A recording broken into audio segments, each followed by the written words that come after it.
Yeah, okay. Thank you. Good afternoon. Oh, sure.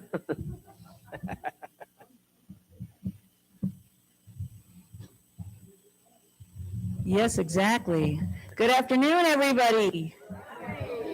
This is the biggest crowd we've had on record for any Civil War talk that Matt has done. And I am so thankful for you all to come because Matt put so much time and effort into putting these presentations together. And I just figured I would start off with just a little bit of a presentation for Matt. So my name is Lynn Drinkwater, and I am the program coordinator here with the Moore County Senior Enrichment Center, and we're so glad to have you. And so I'm just going to read a little bit about what you gave me that appeared in the press release, okay? Civil War enthusiast and historian Dr. Matt Farina is a retired pediatric cardiologist and clinical professor of pediatrics at Albany Medical College in Albany, New York. Whew. He now lives in Southern Pines and is president of the Rufus Barringer Civil War Roundtable in Southern Pines. Matt has been an author on approximately 40 articles and abstracts in cardiology and has won several teaching awards at the medical college. He was a major in the U.S. Army Medical Corps from 1971 to 1973, and his teaching passion now is Civil War and everything history. Matt has spoken to other roundtables in several states and has offered short courses on the war at Santos Community College. Matt has spoken to Civil War groups in New York, Vermont, Maine, North Carolina, South Carolina, and even Australia. He has spoken at historical societies, senior centers, the University of North Carolina School of Medicine at Chapel Hill, the Empire State College, and the New York State Museum. He has helped organize many Civil War exhibits throughout different states, including at the John Boyd Library at Santos Community College. And I also want to say a quick thank you to Pinehurst Healthcare and Rehab for providing the water and cookies for today. But Matt has been a very good friend of ours here at the Senior Center and mine personally, because he's always willing to come and talk, whether we have 6 people in the room or 25 people in the room, or today almost 50 or a little bit more. So I really appreciate all of his time and effort, and I appreciate all of you for coming today to listen to Matt and watch his presentation. So without further ado, here is Dr. Matt Farina. Thank you. Wow. Thank you, Lynn. This is going to be a cook's tour of Moore County. I've learned a lot about Moore County preparing this talk, and you are my test audience, actually. What brought this about was last year I had given a talk on the Kenneth Black Cemetery at Pennock Village, and Kenneth Black's life all revolves around a 1 mile radius to a great extent of Pennock Village. They liked that talk, and they asked me to do a talk on the history of Moore County, which I had only just fragments of, so I put this together. So I'll be talking again on giving this presentation at Pennock Village in November. And when Lynn advertised this, Belmead asked me to give the same talk. So I have 3 talks lined up after this, all on the history of Moore County. But you're the first one. You're my test audience. And I realize that the talk, I've timed it. It's about an hour and 20 minutes, but we're not going to go the full extent of that without a break. So we'll take a break when we get to the Civil War to enjoy the refreshments, and then we'll finish it up. I decided to end this in 1941 because maybe me and other people in the audience, history for us is live after 1941, and everyone kind of knows that, and I didn't need to get into what may be common knowledge to many of you. I decided to start it back 25,000 years ago when humans first came into North America. So I figured that would be a good starting place, and we narrow it down to North America to very quickly to the area of North Carolina and the settlement of North Carolina. There are going to be some unabashed commercials during this relative to the Moore County Historical Association. I was co-president of the association the past 2 years. We have applications here, and weaved into my presentation are some of the assets of the Moore County Historical Association. And so you will recognize them because I will point them out to you as assets. And I encourage all of you to consider joining and picking up an application here. If you're interested in Civil War, I also have some of my Civil War newsletters. I'm the editor of the newsletter also. And our meetings are open to the public. Our first meeting for the start of the fall season is tomorrow at the Civic Club at 7 o'clock. Our scheduled historian speaker decided to get his knee replaced, and he thought he would be ready, but he isn't. So he called me last week and said, I won't be able to make it. And I was the only one with a presentation ready to go. So if you want to hear me again, you can come to the roundtable meeting tomorrow. I will be talking about the Shahola and Sultana catastrophes. Those were two disasters that occurred during the Civil War that affected the transportation of prisoners of war. With that introduction, let's get started. And let's see if I can handle this technology here. Oh, I guess I have to aim it that way. Maybe.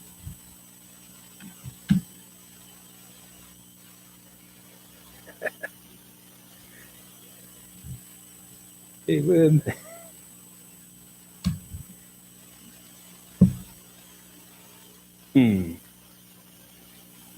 This did work, which it should. It doesn't work on the screen. That's the pointer. Let's try the other.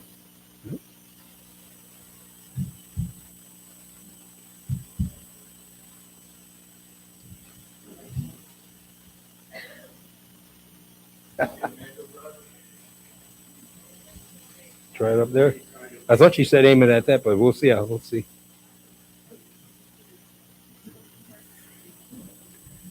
Well, okay.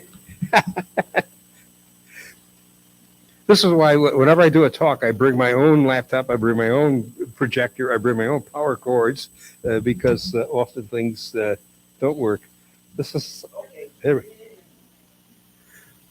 this is somewhat reminiscent of a presentation I did here. I think it was last year. The same thing happened. Genetic studies suggest that the first people to arrive in the Americas descended from an ancestral group of ancient North Siberians and East Asians that mingled around 20 to 23,000 years ago. They crossed the Bering Land Bridge sometimes between then and 15,000 years ago. But some archaeologists hint sites that people may have reached the Americas far earlier than that. There we go. There are fossilized human footprints in White Sands National Park in New Mexico that may date back 21 to 23,000 years ago. That would mean that humans arrived in North America during the last glacial period, which occurred between 26,000 and 19,000 years ago, when ice sheets covered most of what is now Alaska, Canada, and the northern United States.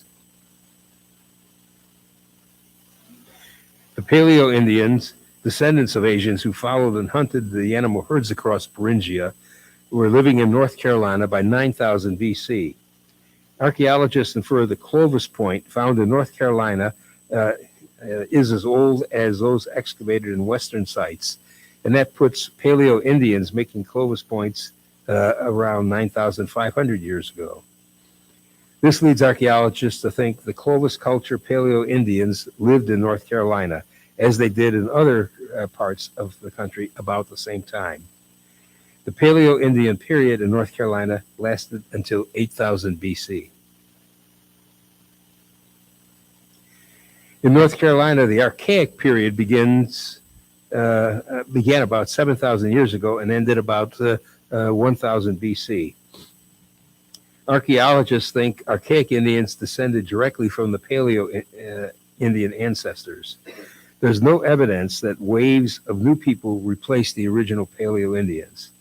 As the Ice Age ended, megafauna like the mastodon disappeared and forests began to appear. Archaic people hunted. It's working. Yeah, no, it's working now. Yep. Thank you. We began hunting modern animals and collected modern wild plants for food in the modern geologic age that we're in, that we call the Holocene. There are clues that hunting technology shifted from the spear to the bow and arrow. By the end of the Archaic period, people were carving bowls from a type of rock called soapstone. The Woodland period stretched from 1000 BC to 1000 AD. Indian people then commonly made clay pots and settled much of the year in small villages near rivers, tributaries, and inlets. Woodland people initially didn't depend on cultivated foods. White-tailed deer, nuts, and fruits fed them to a large degree. Pottery fragments varied and survive and become sensitive markers by which archaeologists interpret woodland period cultures. North Carolina straddled the boundary between two major and very different cultural traditions. The coastal plain and northern Piedmont were inhabited by people who carried on a woodland way of life. Around 900 AD, intense corn agriculture began, and this had significant repercussions. Populations grew, people started gathering in larger villages of clustered houses. Some villages covered more than 2 acres and likely contained as many as 15 to 20 roundhouses ringing a central plaza. Such villages were protected by stockades, had storage pits, cooking hearths, and graves scattered throughout. Town Creek Indian Mound near Mount Gilead in Montgomery County is North Carolina's most visible and most visited archaeologic site of this period. The late woodland period saw the rise of historic tribes that were encountered by the first European settlers. Archaeological findings indicate that Indians of the Siouan family inhabited the area that is now Moore County from as early as the beginning of the 6th century until about 400 years ago. A well-used Indian trail which crossed the county is thought to have been created by buffalo herds migrating on their annual migrations from the Piedmont to the coastal marches. This trail later became known as the Yadkin Trail and played an important part in the early settlement of Moore County. So now we've gotten down to North America and the colonies. After 2 unsuccessful attempts to establish a British colony at Roanoke in 1585 and 1587, a permanent colony was established at Jamestown, Virginia in 1607. Queen Elizabeth had died childless in 1603, and her cousin James VI of Scotland ascended to the British throne as James I. He was succeeded by Charles I. The word Carolina comes from Carolus, the Latin form of the name Charles. In 1629, King Charles I granted territory in America to his Attorney General, Sir Robert Heath, to be named Carolina or the province of Carolina, although later in the same charter, the area is referred to as Carolina or New Carolina.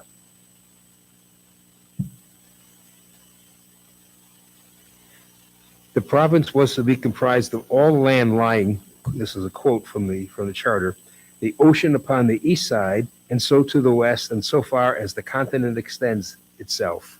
So in effect, the first Carolina province extended from the Atlantic, they didn't know it at the time, all the way to the Pacific Ocean. The northern border was to be the 36th parallel, roughly the line from Kill Devil Hills to Knoxville, Tennessee. The southern border was the 31st parallel, thus extending through most of Georgia and follows the state border between Florida and Alabama. His authoritarian rule and quarrels with Parliament led to a civil war and his execution in 1649. Oliver Cromwell eventually became the Lord Protector in 1653. But after Cromwell's death, King Charles II, who had been living in exile in the European continent, was restored to the throne in 1660. In 1663, he granted a new charter to the Lords Proprietors for the same territory. The charter expanded the colony to the north to the 36th parallel 32nd line, thus becoming the approximate and current border between North Carolina and Virginia, and to the south to the 29th parallel. Thus, the Carolina grew to a line that would have gone through Daytona Beach, Florida. These 8 Englishmen who became the proprietors either had remained loyal to the crown or had aided Charles in his restoration to the English throne. Although the king retained full sovereignty over Carolina, he granted the Lord Proprietors extensive powers, mainly to establish structures, to collect taxes and duties, and to maintain order, as well as to have certain game and mineral ownership.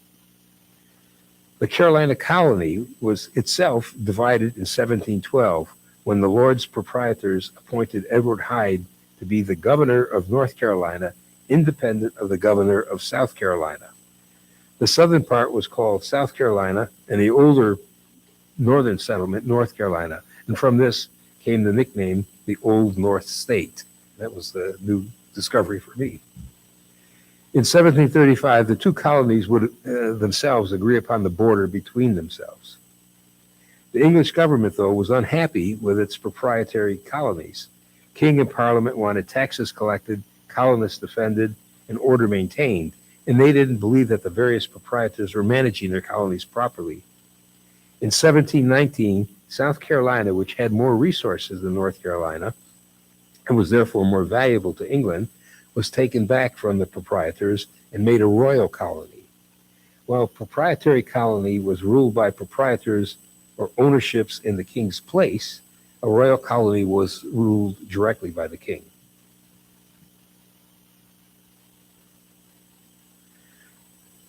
During the late 17th century, settlement in Carolina by white men proceeded from Virginia migrations, first into the Albemarle region and then into the Pamlico district. These are the first migrations from Virginia into Carolina. Others will occur a little bit later.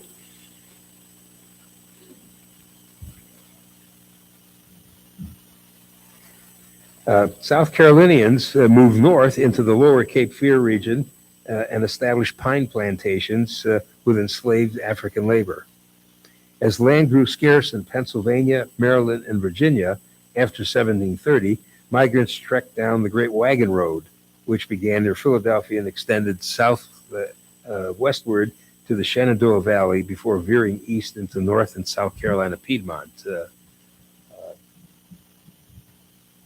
here's the Great Wagon Road. We have people migrating down this way into the Piedmont region. These newcomers included a variety of ethnic and religious groups, including Quakers, German Lutherans, German Moravians, Scotch-Irish, the so-called Ulster Scots, Presbyterians, and Baptists. Most settled on the fertile lands of the clay country along the Deep River. By 1730, the colony's population included 30,000 whites and 6,000 blacks, almost all of whom lived along the coastal plain. By 1775, the population had grown to 265,000, including 10,000 blacks, and settlement was scattered from the coast to the mountains. I jumped ahead and forgot this portion here. That's why I'm going to turn a little bit so I can see my slides. Let's backtrack a bit. They moved into the Pamlico district, and by 1710, this new sparsely settled area had a capital at Edenton. The migration caused growing alarm among the Indian populations, resulting in a conflict known as the Tuscarora War that raged on and off for a 4-year period, ending in 1715 with the decimation of the Tuscarora tribe. The survivors moved north and joined the Iroquois Nation in New York State, becoming part of what was known as the Six Nations. In an interesting twist of fate, during the American Civil War, which is the next generation, descendants of the Tuscarora tribe formed part of a Union Army regiment from North Carolina, New York State, excuse me, that would come down to North Carolina with Union forces on the coast, and they would fight Confederate soldiers who were descendants of the British that had driven them out, fighting basically on the same land that the Tuscaroras had initially occupied. So it's an interesting twist of history. The key event that affected the colony's development until the time of the Revolution was King George II's takeover of North Carolina from the Lord Proprietors. That change generated a land bonanza in the colony as the Crown eased land purchase requirements and basically sent out the equivalent of real estate agents to drum up business to come to settle in Carolina. Their work encouraged the royal governors, touched off a boom in North Carolina that lasted from 1730 until the American Revolution. Forests along the coastal plain were leveled for farms, settlers poured into the backcountry, and the line of settlement extended to the Blue Ridge Mountains.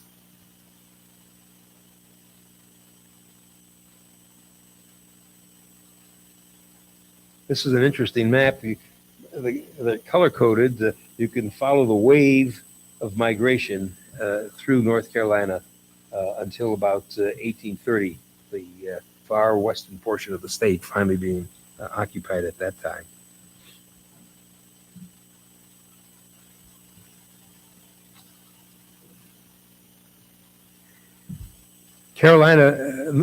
North Carolina became the fourth most populous state in the 13 colonies, and its population was among the most diverse. Now, how do we get to subdivide the Carolina into counties? The primary reason for establishing counties, or precincts as they were known at that time, was to provide local seats of government where citizens could record documents such as deeds and wills and participate in court proceedings. At the same time, the sheriff was provided a home base from which to fulfill his basic responsibilities as a tax collector and to maintain law and order. North Carolina county history stretches over 340 years, beginning in 1664 with the creation of Albemarle County and ending as late as 1911 with the creation of Avery and Hoke counties. In 1664, the Lords Proprietors created the first county, which they named Albemarle County, for George Monk, the Duke of Albemarle, himself one of the proprietors. This was the site of the first permanent settlement in North Carolina. Albemarle County was subsequently enlarged in 1696, and the area south of the Sound was removed from the county and made into a new county named Bath.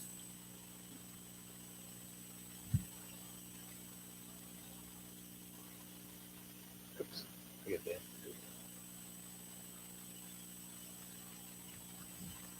Bath shortly was subdivided into 4 precincts. By 1738, Albemarle and Bath counties had been dissolved and the names disappear.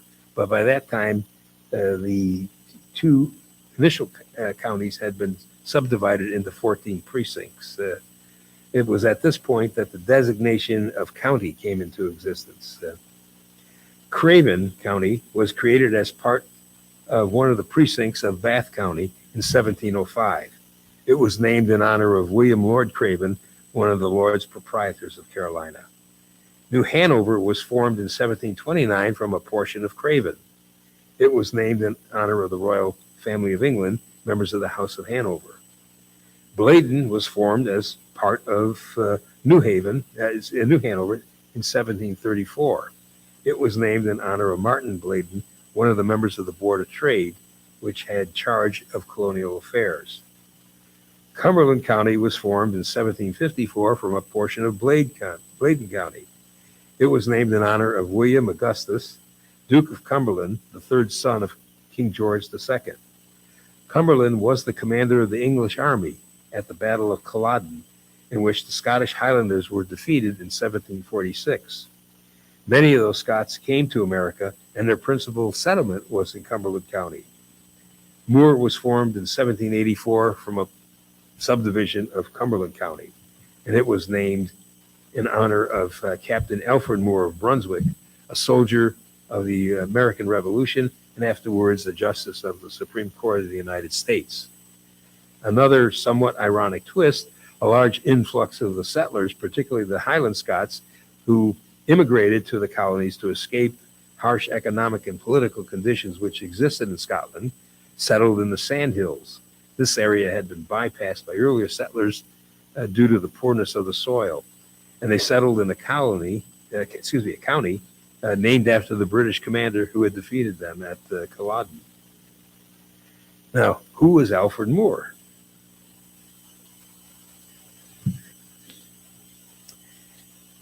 The town of Brunswick on the lower Cape Fear River was founded by Alfred's grandfather, Colonel Maurice Moore. His father, also named Maurice, was the judge who presided at both trials of the regulators in Hillsborough in 1768 and 1771. The regulators this was felt to be, by some historians, the first American Revolution. The regulators were people living in the area who revolted against the excessive graft and excessive taxes that the sheriffs were imposing upon them, and they basically overthrew the local government. The governor of North Carolina put together a royal army and defeated the regulators in the Battle of Alamance, where Alamance County is now. A number of them were tried and hung, and so Maurice II was part of the jury and judge in that event. Alfred was born in Brunswick in 1755, and he was admitted to the bar in April of 1775, having studied under his father, who had been a lawyer. Moore becomes a lawyer the same year as the American Revolution starts. On September 1st, 1775, at the onset of the American Revolutionary War, Moore became a captain in the 1st North Carolina Regiment of the Continental Army, which was under the command of his uncle, James Moore. He fought at the Battle of Moores Creek Bridge, which I'll talk about shortly, and took part in the siege of Charleston, South Carolina, after British forces attempted their first landing there on Sullivan's Island. On March 8th, 1777, following the deaths of his father, his brother, and his uncle in the war, Moore resigned his commission to care for the family plantation. Even so, he continued to be involved in irregular military activities against the British and Loyalist forces, becoming a colonel in the North Carolina militia from 1777 to 1782.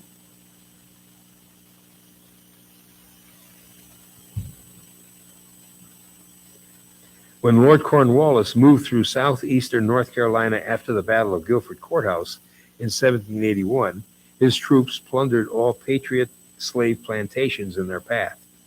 British forces under the command of Major James Craig burnt Moore's plantation house and carried off all the stock and slaves. After the war, Moore was considered one of the two best lawyers in the state, and at age 28 became Attorney General in North Carolina, serving in that position for 9 years. It was in his second year as Attorney General that his name was given to Moore County. As Attorney General, he argued on behalf of the state in the case Bayard versus Singleton in 1787. The case involved one of the earliest and more important discussions of the doctrine of judicial review, deciding that the courts could declare legislative actions unconstitutional. And it's interesting that we're back to that today at the federal level. Moore was an ardent Federalist, favoring a strong national government, and took a leading role in securing North Carolina's ratification of the United States Constitution after the state had initially rejected it in 1788. Arguably, his most important contribution to the state was his part in the founding of the University of North Carolina. He, along with the other of the two best lawyers in the state, William Davie, who also has a county named after him, worked from 1784 to 1789 to get legislative approval of a charter for the college. Alfred had extensive plantations with a number of crops, but he also found time to serve in the state assembly and as a state judge. At age 44, he was appointed by President John Adams to the United States Supreme Court. This would be the John Marshall Court. Only one of two North Carolinians so honored. Now, at only 4 feet 5 inches tall, I repeat that again, 4 feet 5 inches tall, Alfred Moore was the shortest justice to ever sit on the Supreme Court. And I guess he must have sat on several pillows. Moore was also, according to the Supreme Court site, one of the least effective justices in the history of the court. His career having, quote, made scarcely a ripple in American judicial history, unquote. It's not because he was bad in his decisions, he was in poor health. And that kept him away from the court most of the time. And so he did not participate in many particular decisions because he wasn't there. And this illness, which is undefined, will force him to retire in 1804. He was buried in 1810 at Bellefonte Plantation.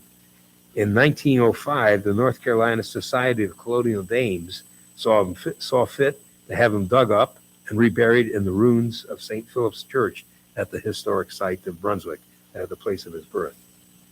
So now you know how Moore County got its name. Now let's look at the settlement of Moore County.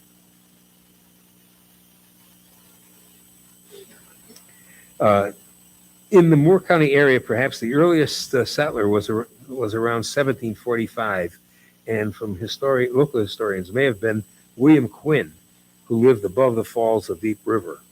However, he was gone by 1754. In 1745, a survey team was surveying the state, the county area, which had not yet become Moore County, from the ocean inland. By 1746, they got as far as the location of the future border of Moore and Montgomery counties.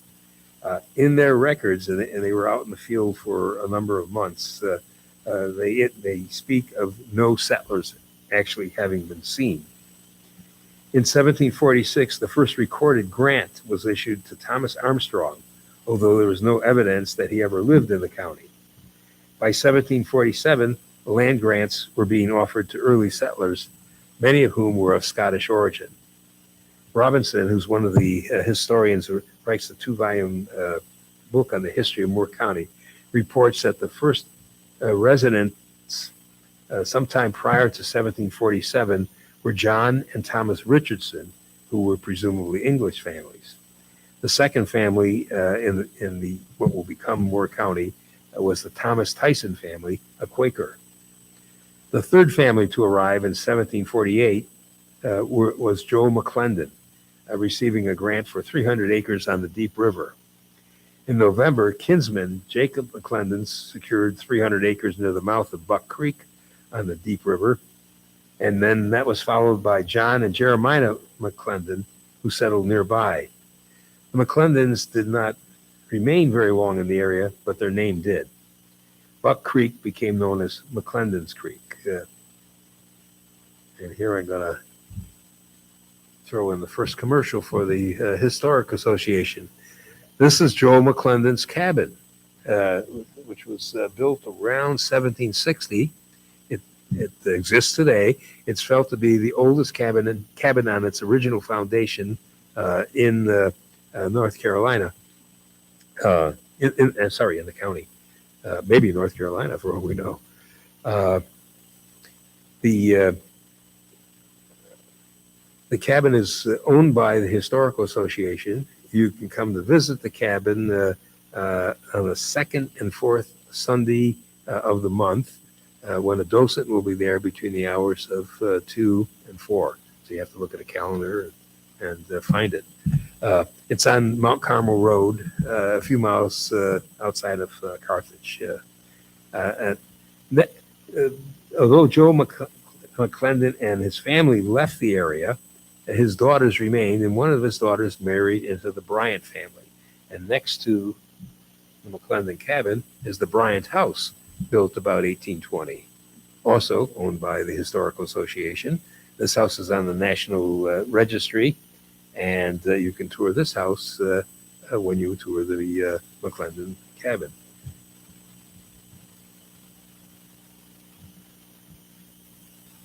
The first Cumberland Moor Highlanders came up the Little River, Rockfish and Drowning Creeks in 1754 and began settling in the Sandhills.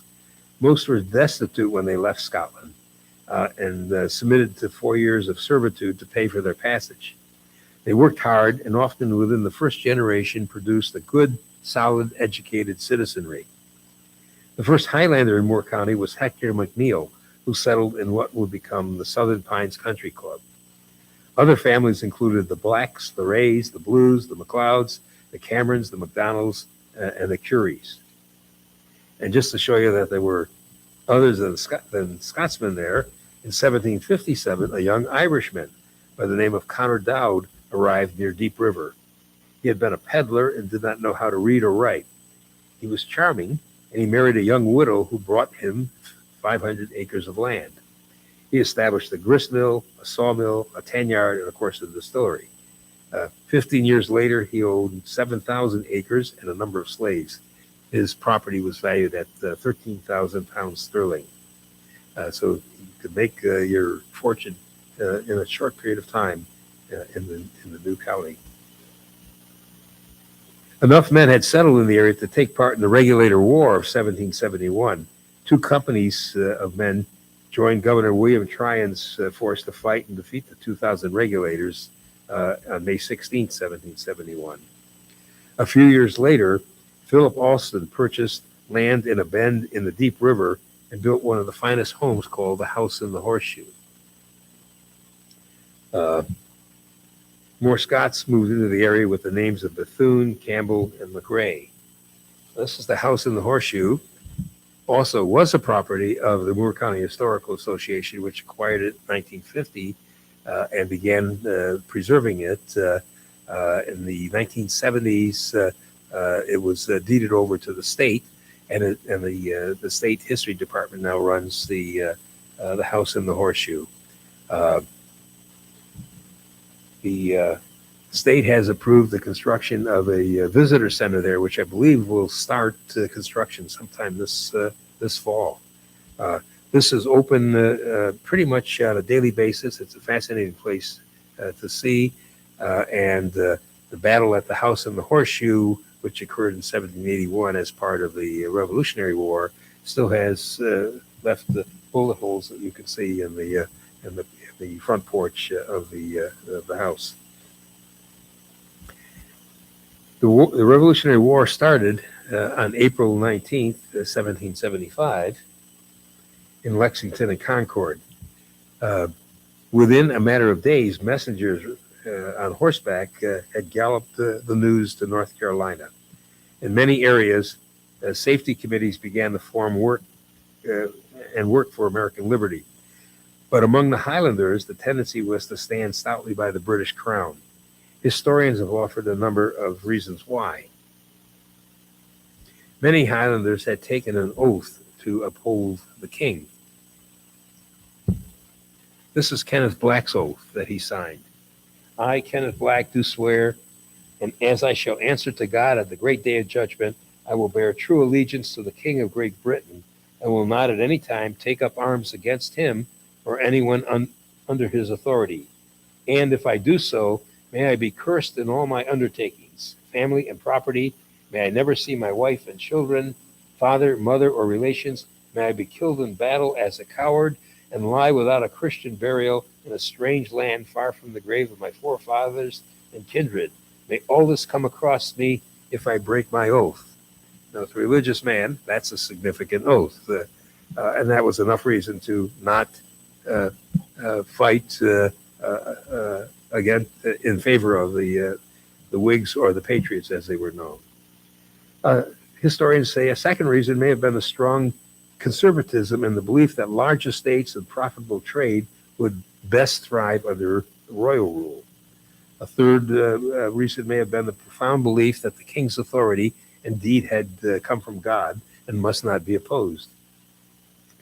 Fourth, and many historians subscribe to this, influential men were steeped in Scottish tradition and were relative strangers in their new land in North Carolina and did not understand the protests and injustice made by their neighbors who had been here longer. In effect, they were still considered themselves British as opposed to Carolinians. Be that as it may, a number of them remained loyal to the king and were known as Tories. By June 30th, 1775, Governor Josiah Martin proposed to enlist 1,000 Highlanders for the British cause. He appealed to British General Gage in Boston for troops, but Gage sent only 2 officers. Martin encouraged enlistments by offering each man 200 acres of land and no taxes for 20 years.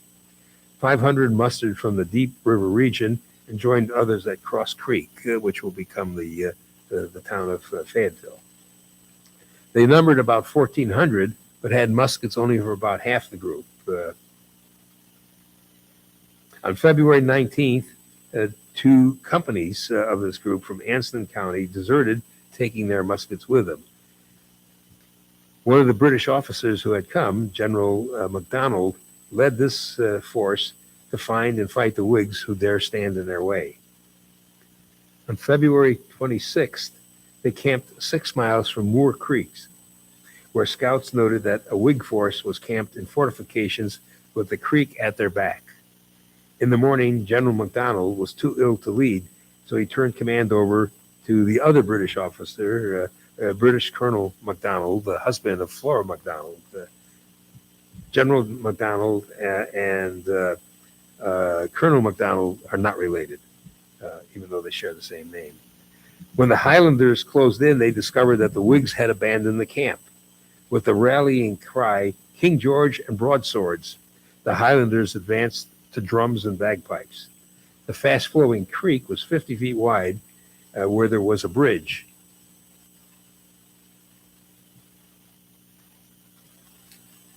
This is the creek today. It's a national battlefield.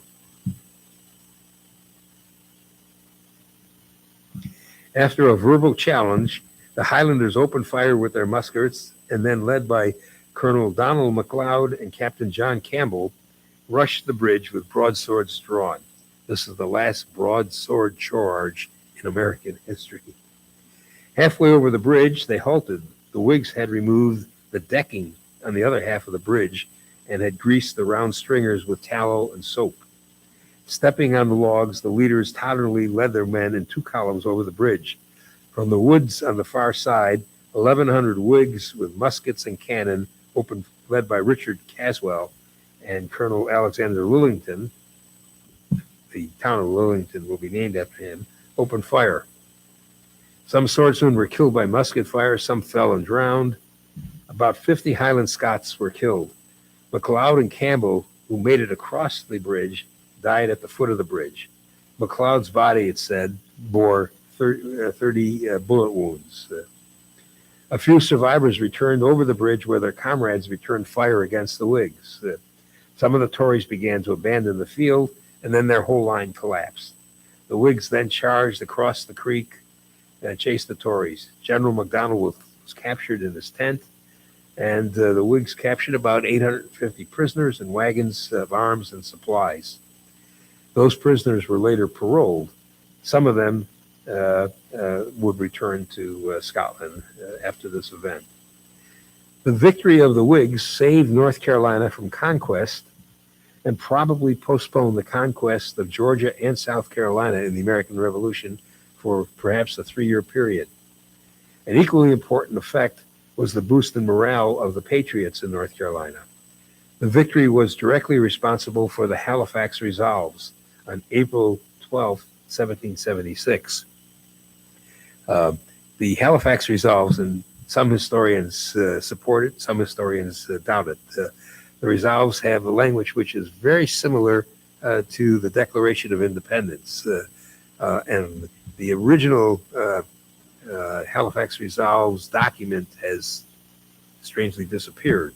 So no one can contest that that was the wording on that was preceded the Declaration of Independence with similar wordage. But those historians who believe in the Resolves point to this as the first Declaration of Independence, where the state of North Carolina was the first colony to vote for independence with the Resolves. Now, before we leave the year 1775,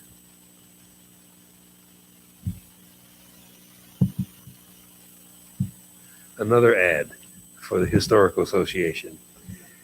The Old Scotch Graveyard, which was established in 1775, is now owned by the Moore County Historical Association.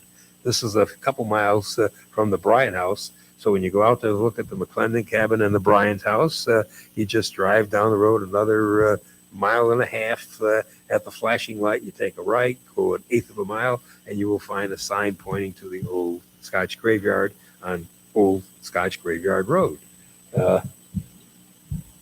This cemetery has been restored, and it's a great place to visit. And we'll be doing more presentations on this cemetery. Now, for the next several years, there was no major fighting in central North Carolina. Richard Caswell, the hero of Moore's Creek, became the governor of North Carolina. Patriot militia leader Philip Alston harassed Tory residents and led forces in South Carolina. Now, another view of the cemetery. We've erected a cast iron archway at the entrance of the cemetery. In July 1780, Horatio Gates, the hero of the Battle of Saratoga, arrived with the Continental Army and camped near Drowning Creek, where he was joined by 2,000 North Carolina militia. They then headed to Camden, South Carolina, where they suffered a crushing defeat by a smaller British force on August 16, 1780. In the spring of 1781, Cornwallis invaded North Carolina and fought a Patriot force at Guilford Courthouse on March 15, 1781, winning a Pyrrhic victory. Cornwallis then marched through Moore County on his way to Wilmington. Some Tories from Moore County formed a militia company and followed Cornwallis to Wilmington. Others formed a Tory company from the Deep River and joined Tory militia leader David Fanning. After Corning left the area, a group of Whigs from Anston County who had taken refuge along the Neuse River decided it was safe enough to return home. They camped at Piney Bottom, a branch of Rockfish Creek near today's Southern Pines. A force of Tories surprised them, and in the massacre, about 6 Whigs were killed, and the rest fled into the woods, leaving their supplies in wagons. Colonel Thomas Wade organized a force of 100 Whigs and extracted revenge on the Tories, killing a group of them that they had taken as prisoners. They then plundered homes of several other Tories, including that of Kenneth Black. After Black had been killed by Philip Austin's force, David Fanning would attack the Austin House, the House in the Horseshoe, on August 5th, 1781, precipitating the Battle of the House in the Horseshoe. Now, by coincidence, in October, Matt Mutarelli, who is a local historian, will be talking about the Battle of Piney Bottom for the Historical Association. This will be Sunday, the 25th? Yeah, I think it's Sunday the 25th in October at 2 o'clock at the Civic Club in Southern Pines.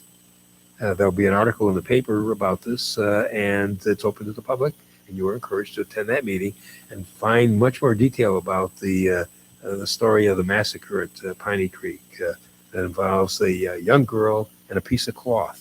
that is taken from her that precipitates this whole strange affair. The American Revolution curtailed the influx of settlers to the area, set the stage for bitter conflict. The Highlanders, who had taken the oath of allegiance to the king before leaving Scotland, remained loyal to the British throne. Settlers in the Clay Country supported independence.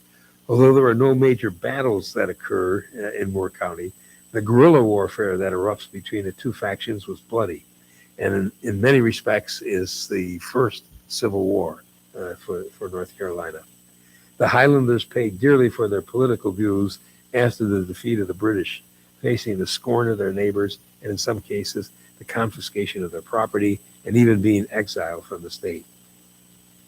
After Cornwallis surrendered at Yorktown in October of 1781, the British evacuated Wilmington in November, but Fanning kept up his raiding parties in Moore County until February of 82.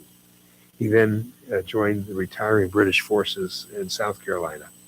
Peace will finally come to Moore County officially with the Treaty of Paris on September 3rd, 1783. Now, post-Revolutionary War, there's the Kenneth Black Cemetery. If you look in the background, you will see Dick's Sporting Goods. The Kenneth Black Cemetery, which used to sit behind the old Chick-fil-A before they moved to their new location, was an overgrown cemetery, was responsibility of the Moore County Historic Association to take care of the cemetery. That's still owned by the Black family, but in dealing with the new developers of the site, the cemetery has been cleaned up. And if you read Pine Straw Magazine, in the August issue of Pine Straw Magazine, there's an excellent article on the battle at the House in the Horseshoe, which gives a lot of background behind the Kenneth Black Cemetery. So I would encourage you to read that. And after you read that, join the Moore County Historical Association.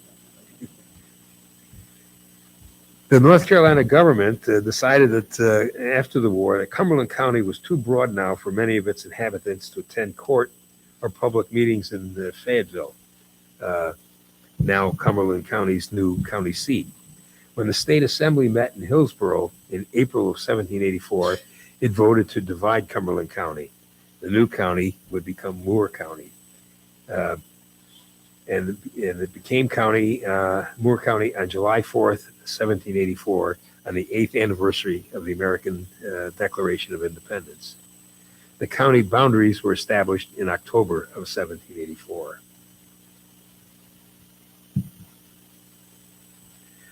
The western boundary was the old Cumberland County line with Montgomery County. The northern boundary was 48 miles long, and its eastern boundary was 42.5 miles long. It was wedge-shaped and contained an area of about 850 square miles. There was nothing remotely like a town or even a settlement in the county at that point, but there were roads. The oldest of which was the Atkin Trail, which extended from Cross Creek, stretched across the lower border, and roughly now marked out by the Route 211. The Cross Creek Road ran from the northwest corner to the southeast corner and was almost as old. There was initially no county seat since there were no towns, so the county court was held in various homes, kind of migrated. This roving county courthouse proved unsatisfactory. A bill was introduced in the House of Commons, and in 1788, the county seat was located on the property of Richard Fagan near present-day Carthage. A crude log structure was erected as Moore County's first courthouse.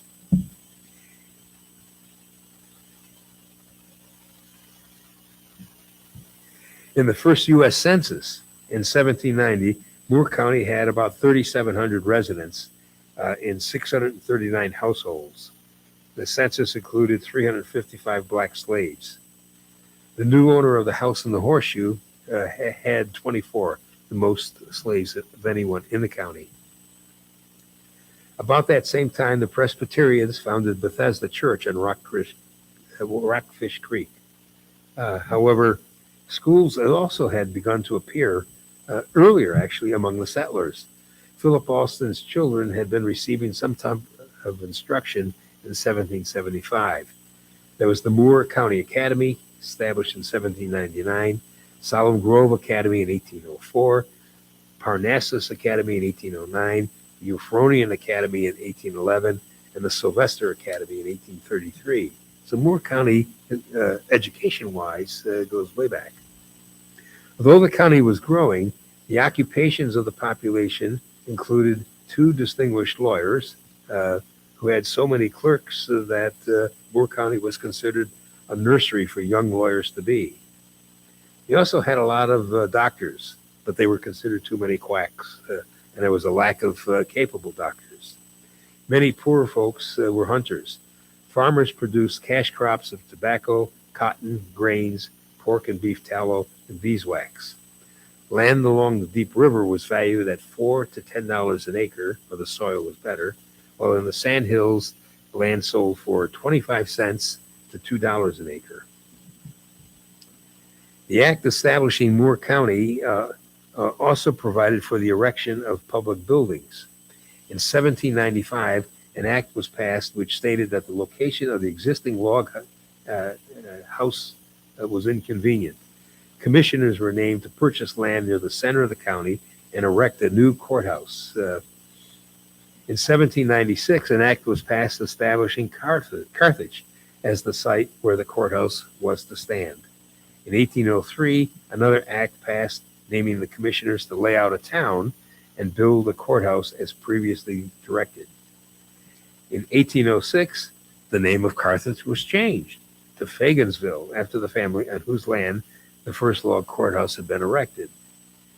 12 years later, in 1818, the name Faganville was changed back to Carthage, and it has remained Carthage ever since.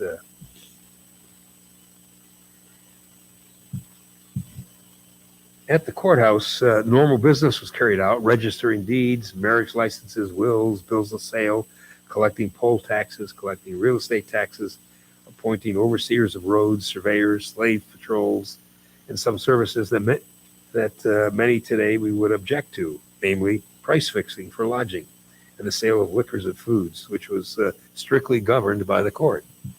This is wherever you dined in Moore County, it was going to be the same price. In 1798, the house in the Horseshoe was purchased by Benjamin Williams.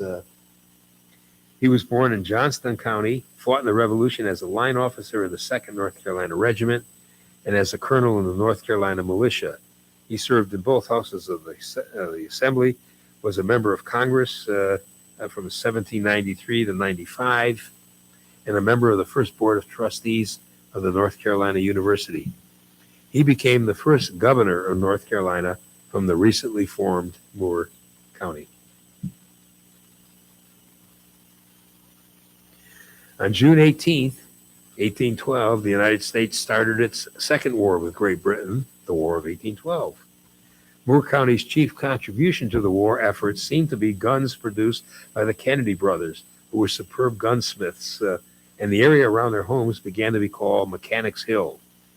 During the war, Kennedy produced so-called Jaeger rifles, and it was during this period that the factory was at its peak of operation, employing about 75 men. Sometime shortly before his death, David Kennedy was forced to liquidate his business to cover his brother Alexander's debts. He sold his factory, home, and land and moved to Alabama, where he died in 1837. The area was known as Mechanics Hill, later to be changed to Robbins. There is a cemetery, the old Mechanics Hill Cemetery, which, guess who owns that? The Moore County Historical Association. So this is the third cemetery that we take care of, and it's an old cemetery out there. Now the county also had 3 tailors. In the 1820s, they were joined by a skillful teenager for a number of months in Carthage. After he left, it developed that he was a runaway apprentice from a tailor in Raleigh. His name just happened to be Andrew Johnson, And by 1850, he was a congressman from Tennessee. By 1865, he was president of the United States. So if you go to Carthage, on the square, you will find a monument to Andrew Johnson, the 16th president of the United States, having spent some time in Carthage. Much of the county, however, still consisted of humble small farmers who attended their small gardens, pig pens, raised their own cattle, and made their own bread. Their wives and daughters spun homes, spun wool, cotton, and flax, and wove it on a loom, making rough cloth. But things began to change.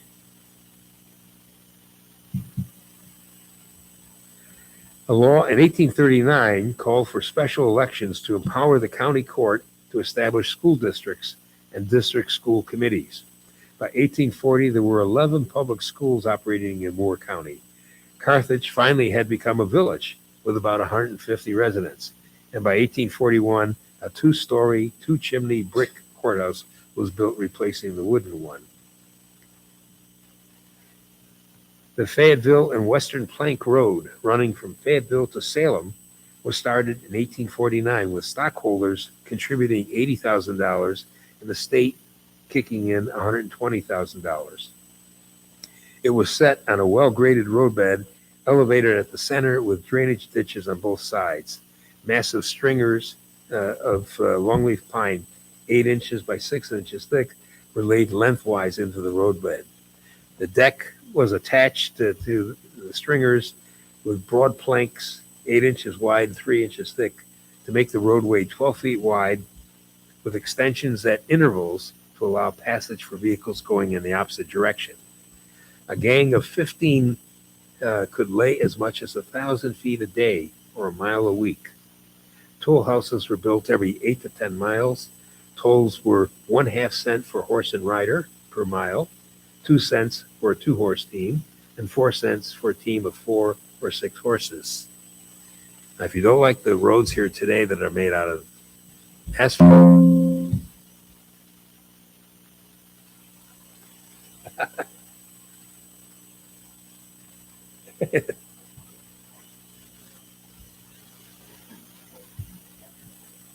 we back in business?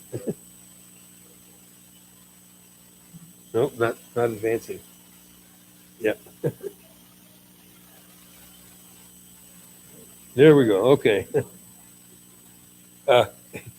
In building a new road, taking up the road in Fayetteville in 1984, they found remnants of the old plank road still in existence. So you can see these plank roads tend to outlast asphalt.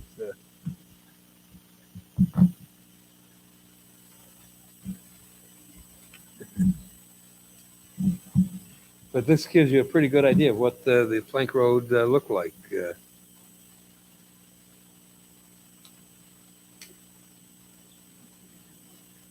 Yep, battery problem, huh? Yeah. Okay. Don't throw those in the garbage. Save them for recycling.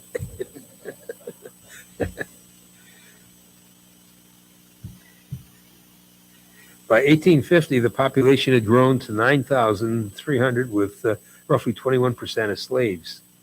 But there were 169 free blacks living in the county.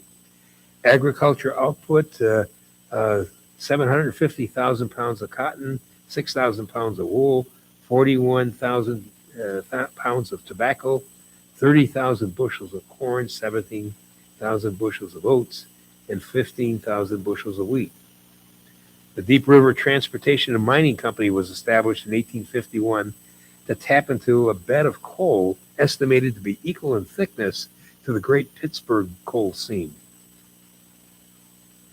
The main shaft of the Egypt mine was sunk in 1852. It struck a vein of coal at 430 feet, and mining operations were started. The market for coal was mainly to the east, so work also began on a water navigation route to using the Deep River. Also, a railway was started, the Western Railroad, the Fayetteville Western Railroad, from Fayetteville to the coal region to transport the coal. The first coal from the Egypt mine was brought up in 1855. Carthage began to thrive as an industrial town with the founding of the Tyson and Kelly, here's a later picture, carriage works in 1856.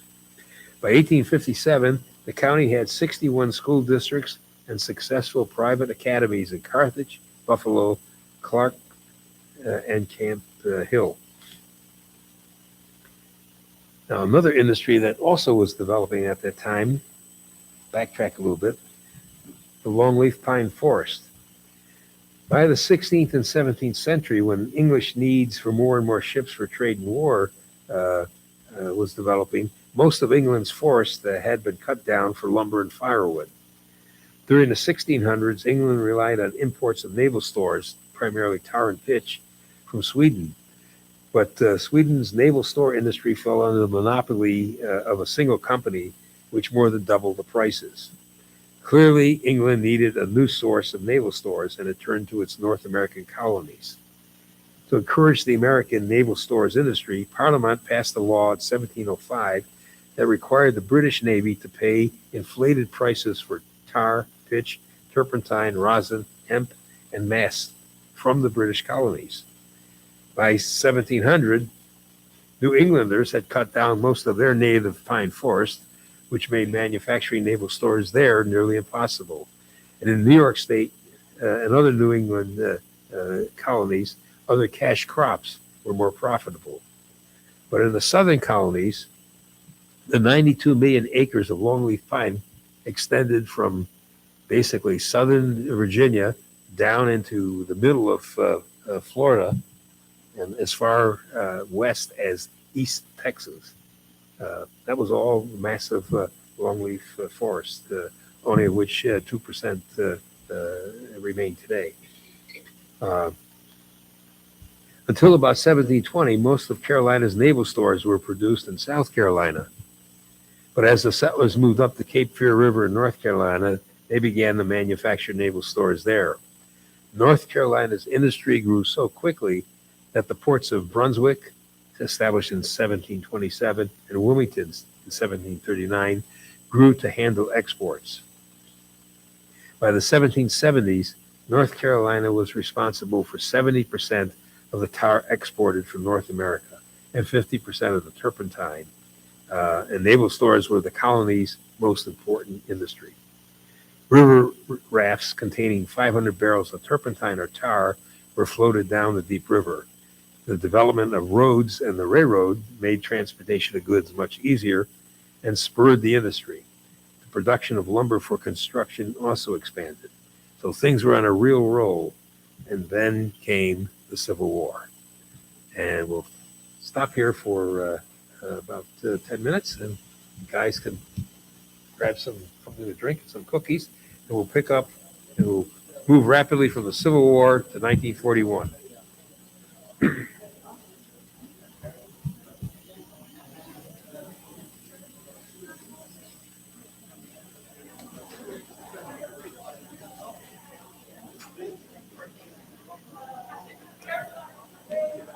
Are you finding a lot of new information?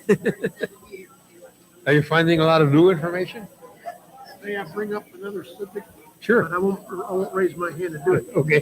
The design of the Confederate flag. Mm-hmm. Now, I heard that the real Confederate flag was always square.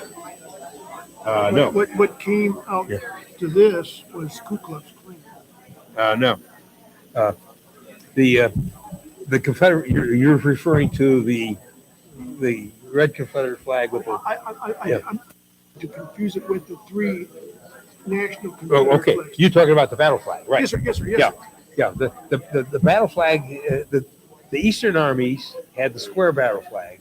The Western Confederate armies did the rectangular one. It's just their choice. Yeah, but Johnson's army out west had the more rectangular one, whereas the Army of Northern Virginia had the square one. Yeah, had Rectangular battle flag. Out west they used the rectangular battle. The same battle flag, but more rectangular as opposed to square. Yeah, so good.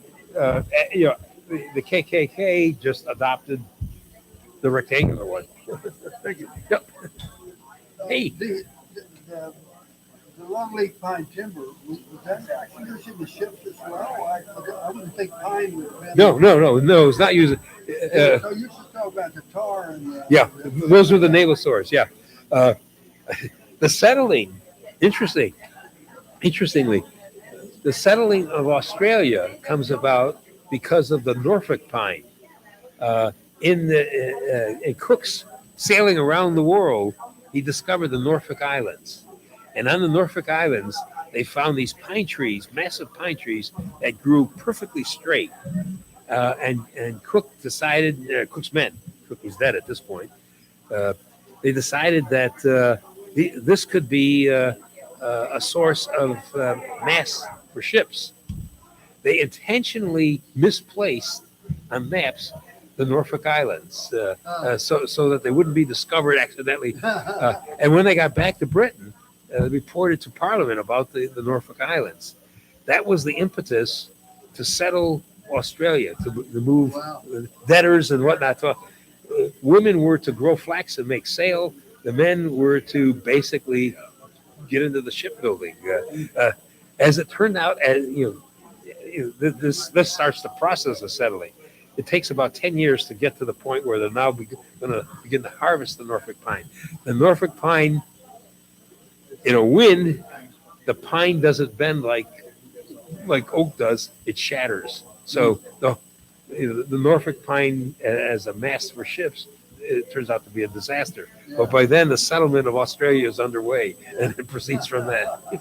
That's great. Thank you. Just so you know, when you start, you have a sap picture coming up next. Yeah. Oh, thank you. Thank you. And I assume I was surprised when you mentioned the Buffalo Trail that you didn't have a picture of the monuments they have. That's coming up. That's coming up. I live by the Pinehurst Trace. I know there's one at the border of us and one by 211. Those were erected in 1927. Oh, really? So I'll hit those Oh, in okay. 1927. Yes. Yeah. Oh, yeah, I got them. them. In case your thing doesn't work. Okay, thank you. After the first slide, did it work for you? Yeah. I just new batteries. Yeah, hopefully the new batteries. Hi, Matt. So do you have a copy of my book I wrote about the founding of the College of Miners? No. Okay, I'll send it. Okay. Where can you send it? I live at 190 Mill Road. Yeah. Let's see if I think I have a pen here. Yeah.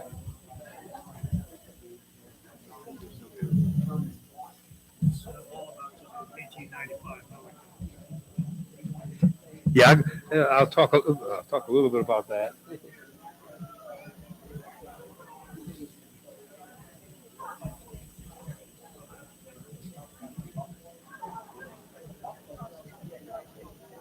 Yeah, I'm in the Southern Pines zip code. Okay.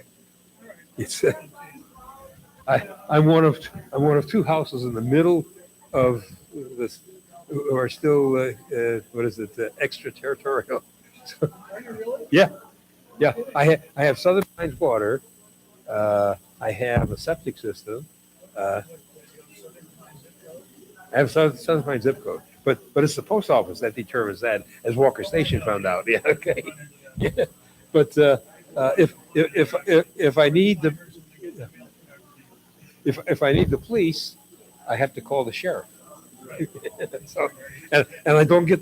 I have to bring my own stuff to the landfill and my own garbage or pay for garbage service. I know. No one's made a move on it. Yeah, right.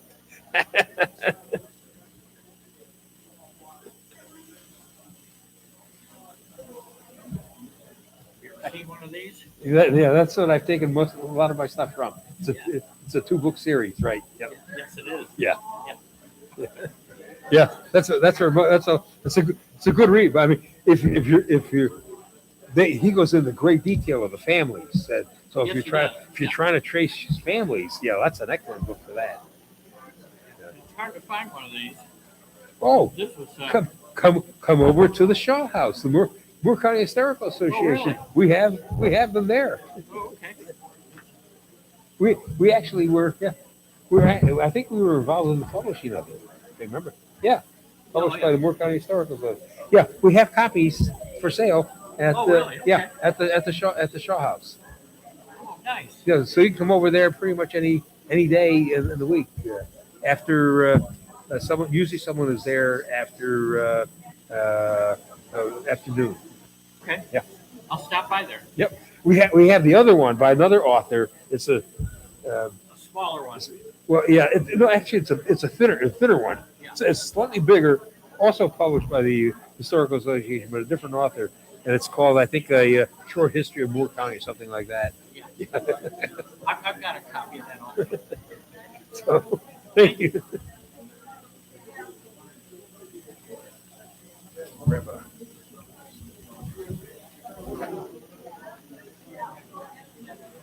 Are you learning new facts about Moore County?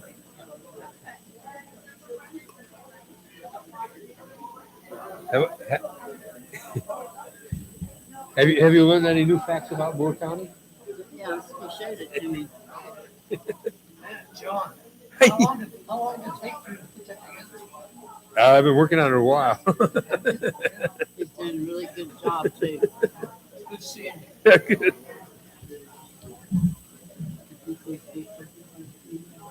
Good. I have a few more things I can relate to the historicals. I've got the Yadkin Road markers coming up.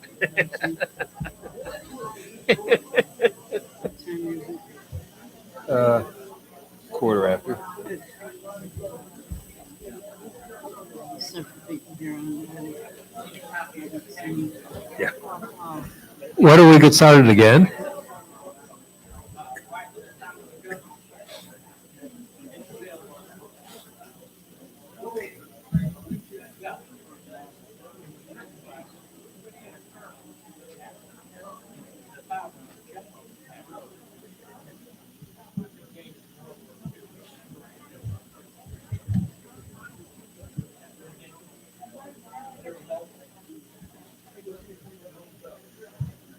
This is a picture of harvesting the sap from longleaf pine. They've switched from a hollowed out area in the tree called the box to a bucket. It's very, very much like maybe making maple syrup up north. The same process.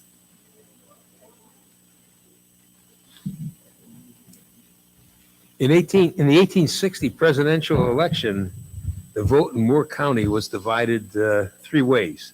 John Bell, the know-nothing candidate, carried the county with 588 votes. John Breckinridge, the Democrat upholding slavery and states' rights, was second with 299 votes. And Stephen Douglas, the Union Democrat, received 179 votes. Lincoln received none. The state, and in many states, he wasn't even on the ballot. The state legislature called for a vote on secession on February 28, 1861. Moore County voted against it overwhelmingly, 1,257 against secession and only 139 in favor of it. However, it failed by a narrow margin at the state level. By then, the Confederate States of America consisted of South Carolina, Mississippi, Georgia, Alabama, Florida, Louisiana, and Texas. After the shelling of Fort Sumter, Lincoln asked for 75,000 volunteers from the states. But Governor Ellis adamantly refused Lincoln's call for volunteers. And in a second call for secession in North Carolina, the state was the last state to join the Confederate States of America. Moore County was never a stronghold of slavery, but in 1860, the county's 2,500 slaves represented 22% of the population and more than $1 million in wealth. The superintendent of the Western Railroad had 39 slaves. John Leach, the richest man in the county, owned 22. 23% of the slaves, the 2,500 slaves, were owned by what were called minor slaveholders with 4 or less slaves in the household. The Moore Independents formed a company of 105 volunteers that included Dr. Daniel Shaw and his brother John Shaw. Our Shaws in the Shaw House, the Moore County Historical Association. Other names for Moore County included the Blue family, the Caudells, the Campbells, the McDonalds, the McLeans, the McLeods, and many others. They chose William Martin, editor of the Carthage newspaper, as captain. They became Company H of the 26th North Carolina Infantry Regiment, commanded by Colonel Zebulon Vance. Still others joined with their own horses to become Company I of the 2nd North Carolina Cavalry. Months later, 80 volunteers became Company H of the 30th North Carolina, and still more volunteers became Company C of the 35th North Carolina. After the Battle of Manassas in 1861, the North Carolina troops fretted that the war would be over before they could show how well they could fight. They had been camped on the sandy ocean shore. They had seen death. Dr. Daniel Shaw, from our Shaw family, died of measles. Reminding people again today that you can die of measles.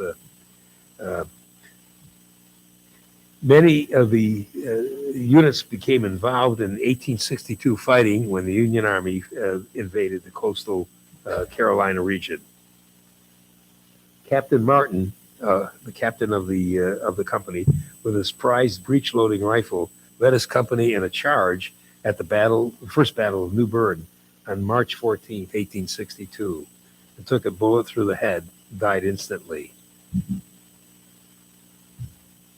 Captain McIver, in the middle here, became the new captain for the unit.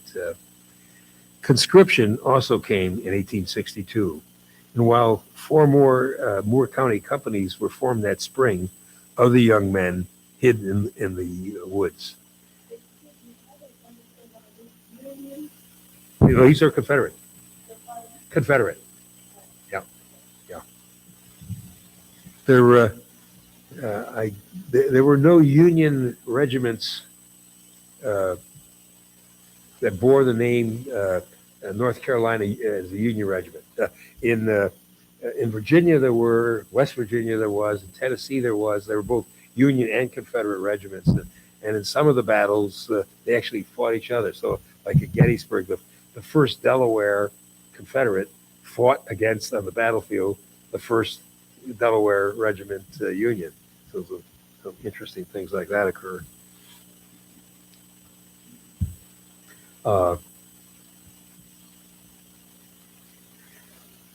Casualties steadily mounted and industries suffered. The coal from the mines produced too much smoke, so the blockade runners didn't want to use it, because if you were a blockade runner, you wanted to hide from the blockading Union forces. The plank road could not be repaired, and the buggy factory closed because of a lack of workers. While food on the home front was sufficient, goods and stores became in short supply. Home industries were revived. Salt, which was in short supply for preserving foods, forced farmers to wash the earth from their smokehouse floors, strain the water, and evaporate it to recapture the salt and reuse it again. The Moore Independents lost more men at Chancellorsville and at Gettysburg. Of the 880 officers and men of the 26th North Carolina, 622 had been killed, wounded, or captured in the 3 days at Gettysburg. As for the Independents themselves, Company H, only 6 of their 78 were still on their feet. 17 had been killed and 55 wounded. By the end of July, they could only muster 22. At least 1,500 Moore soldiers served in the Confederate Army, and that represented virtually every white man in the county able to bear arms. More than 500 died, either killed in action, died of wounds, died of disease, or died in captivity. Many more were wounded. Some deserted, and some captured deserters were shot. Moore County Forest sheltered other deserters or conscripts avoiding the draft. A Moore soldier wrote home, quote, "I have seen 3 men shot for desertion since they left home, and I have no desire to see another," unquote. In the spring of 1865, Sherman came with his infantry and cavalry under Judson Kilpatrick. Kilpatrick crossed Drowning Creek on March 9th, and Moore County saw more troops than it had seen in the American Revolution. Union forces advanced along the Devil's Gut, the stream that runs from Southern Pines to Aberdeen. And they camped out at the Malcolm Blue Farm, where they killed every cow, hog, and chicken in the pens for food. That night, Kilpatrick camped along the grounds of the old Solemn Grove Academy at Monroe's Crossroads. Confederate cavalry commander Wade Hampton, with 2,000 men, attacked at sunrise, forcing Kilpatrick to flee in his bedclothes.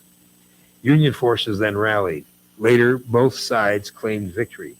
Kilpatrick reported 19 men killed, 68 wounded, and 103 of his men captured. Wade Hampton, however, reported that he had captured 500 Union prisoners. It was the biggest battle fought in Moore County during the Civil War. When Lee surrendered at Appomattox Courthouse on April 9, 1865, only a handful of Moore County soldiers were there at the last. Company H of the 26th had 8. Company H of the 30th numbered 11. Company H of the 46th had 18. Company D of the 48th numbered only 2. Others returned home when Johnson surrendered at Bennett Farm in late April. Still others returned from the woods, mainly deserters and some draft evaders. Post-war, W.T. Jones returned to Carthage after the war. He had been promoted to foreman of the Tyson and Kelly Buggy Works before the war. He was captured, sent to Fort Delaware as a prisoner of war. He was industrious and, using hardtack and potato peelings, produced a successful beer which he sold to his Union captors. When he was released, he came home with, and here the two local historians for Moore County differ. One says he came home with $300. The other said he came home with $3,000. So a factor of 10. But anyway, he came home with good money, and he invested that in the buggy factory, and for that he was made a partner in the Tyson, Kelly, and Jones carriage works. He built a mansion, married twice. His first wife died, and was one of the town's elite. It's interesting that only in recent years was it proven that he was the son of a slave woman and her white master. Thus, he turned out to be a black Confederate who had married two white wives in the time frame of the Ku Klux Klan, which is fascinating history. Some 2,500 slaves had been freed in Moore County, and records indicate that many of them stayed on to either work for the families that previously owned them, they stayed on as tenant farmers, or worked in the pine forest making turpentine, or established themselves in the county. The railroad and coal mines reopened, and the turpentine business began to flourish. For the first time, that there were 10 townships in the county, the smallest, Jackson Springs, numbering a total of 537 people. In the Sand Hills, there were only 268 people. The total value of the county's farm products since 1870 was about $500,000, with corn as the money crop at $170,000. Tobacco was at $21,000. Although the old Whig Party and the new Republican Party made headway, it is difficult to say how many members of the KKK lived in Moore County, but the feeling was that there were a number. But the Republicans carried Moore County for President Grant, 731 votes to 714 for Horace Greeley. So the county voted for Grant as president.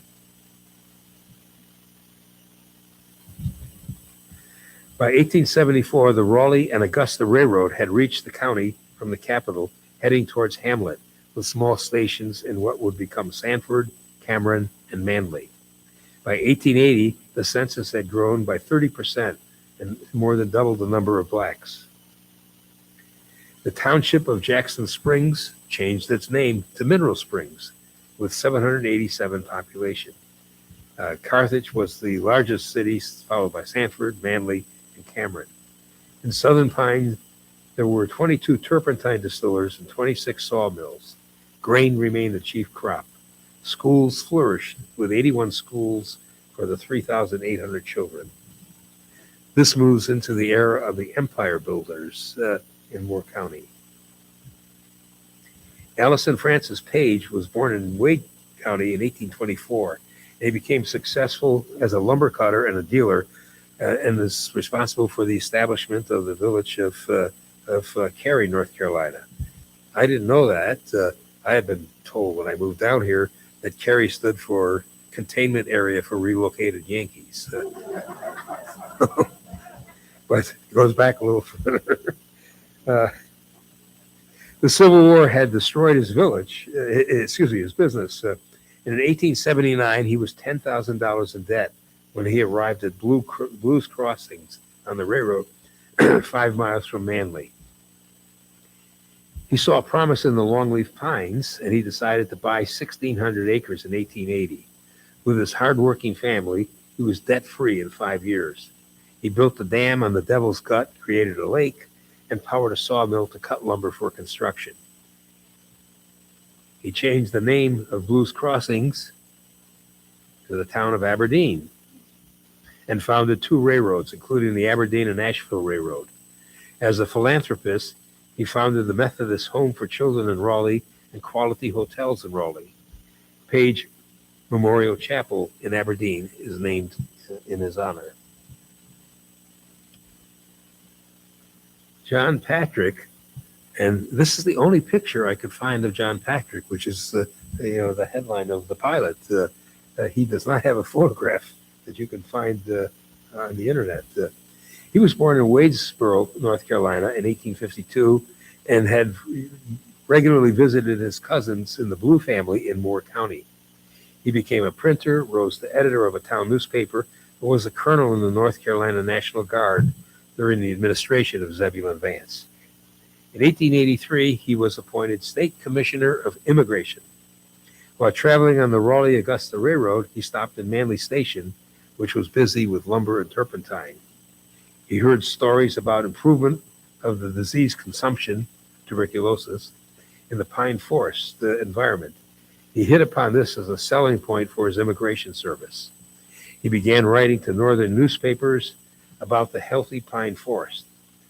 Patrick bought 675 acres of cleared land from R. Charles Shaw, who was living in the Shaw House, at $1.85 an acre, and he founded a town he initially called Vinland, but changed it to Southern Pines. He laid out a grid pattern for streets, and he tactfully named the streets after northern states. The region was heavily marketed in the north. Building lots in Southern Pines sold for $25.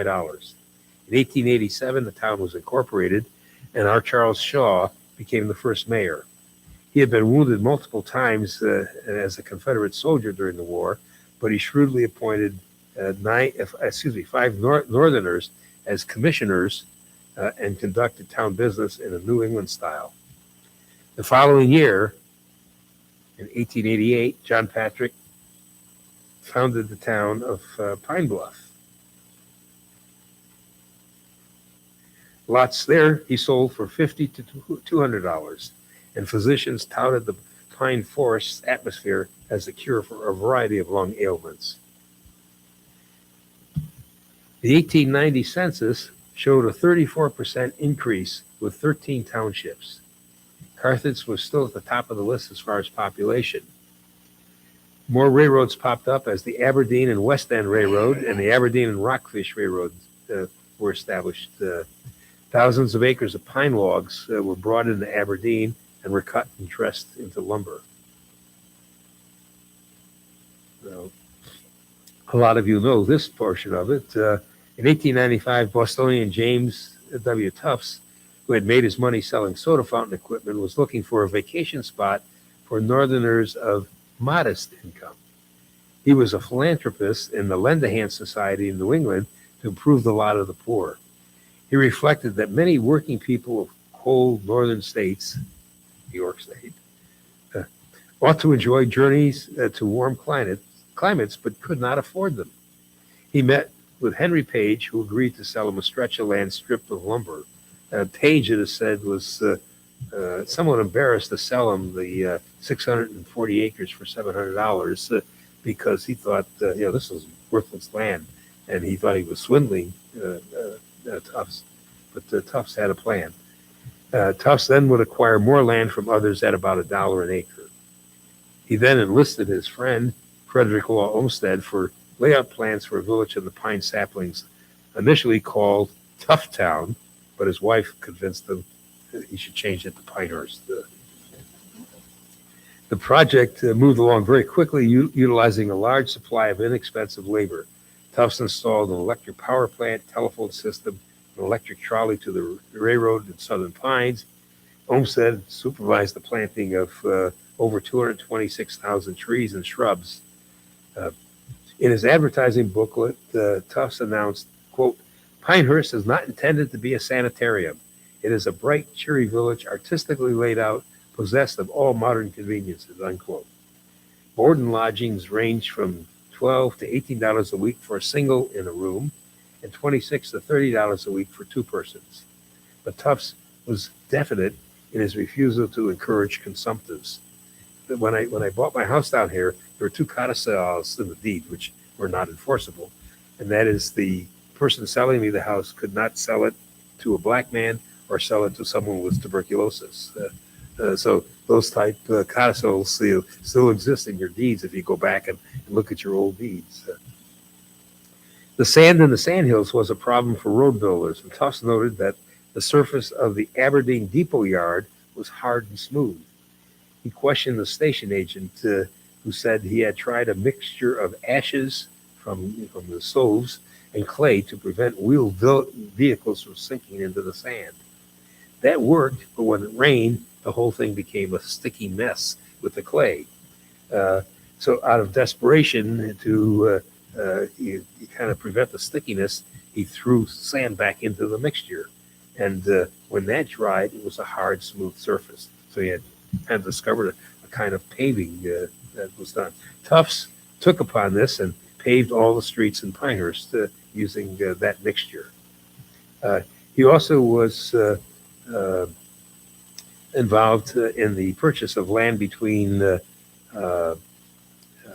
his area at Pinehurst and Southern Pines, and with a friend, just put in the fruit trees there.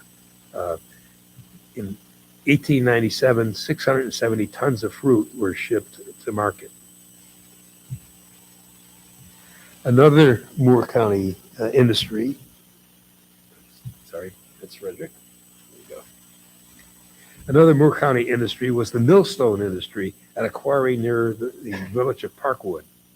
It was started by T.W. Stemler, and it flourished into the 1880s using a conglomerate stone that was the best available stone for grist mills. Stemler built a hotel, stores, homes for workmen, and a sawmill. But he would not allow a church to be built because he was an atheist. Quote, "I do not want God to have any part of my town," unquote. Because of the high quality of the stone, the business petered out and faded away because a pair of millstones produced there was never known to wear out, and so customers did not send in repeat orders. So God got his revenge. The Carthage courthouse was destroyed by fire in 1889, and almost all the county records dating back to Moore County's founding in 1784 were lost.